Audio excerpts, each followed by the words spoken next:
Ya, ini sesuatu pembelajaran yang menurut saya sangat berharga, Mbak My Sister. Jadi tidak hanya dalam mereka mencari pekerjaan kemudian menjadi sulit karena sekarang apapun kita akan dicek dulu bagaimana performance dari keuangan kita. Karena sekarang kan semua data terintegrasi dan kemudian kita dalam berperilaku dalam dunia keuangan itu juga harus berhati-hati. Karena semua bisa dicek yang saat ini disebut dengan sistem layanan informasi keuangan yang dulu dikenal dengan nama BI Checking gitu ya. Sekarang di OJK sejak 2018 namanya SLIC. Dan juga beberapa kredit scoring lain juga bisa melakukan pengecekan seperti ini. Ini mudah sekali dicek di mana-mana. Nah, menurut saya ini sesuatu yang anak-anak muda mesti harus aware dan juga hati-hati, terutama menyiapkan masa depannya, Mbak. Nggak cuma susah nyari kerja. Yang saya juga dapat laporan dari beberapa bank yang menyalurkan kredit untuk KPR pertama gitu ya.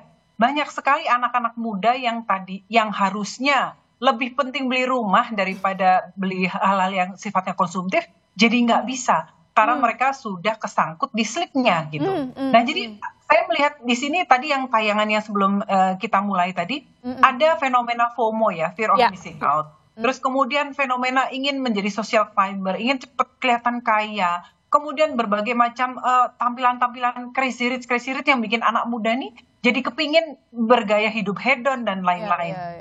Kemudian kejebak misalnya penipuan investasi atau cari utangan, Mbak, untuk supaya kelihatan keren. Nah, ini bahaya sekali untuk masuk misalnya ke pinjol ilegal ya, ataupun pinjol legal tetapi penggunaannya tidak bijaksana akhirnya terjerat. Atau penggunaan pay later dan lain-lain yang akhirnya menjadikan anak-anak ini konsumtif. Dan kemudian ketika pada saatnya mereka sudah menjadi manusia dewasa yang harus bertanggung jawab sama dirinya, mencari pekerjaan, membeli rumah pertama mereka, membeli kendaraan dan lain-lain, akhirnya nggak bisa cuman gara-gara kesangkut hal-hal yang sebenarnya nggak penting sama sekali gitu, Mbak.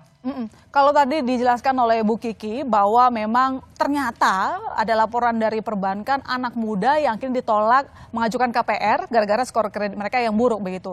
Kalau mungkin bisa dibeberkan secara data, apakah memang jumlahnya terus bertambah gitu Bu Kiki? Karena kan kita tahu bahwa misalnya anak muda yang minjam di pinjaman online itu mendominasi loh untuk kredit macetnya juga.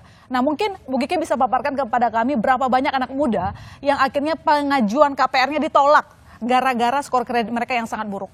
Iya, ini kan datanya bergerak terus ya, Mbak Maester ya. Kalau kita melihat ya, kadang-kadang ini nyangkutnya tuh angkanya tuh misalnya 300.000, 400.000.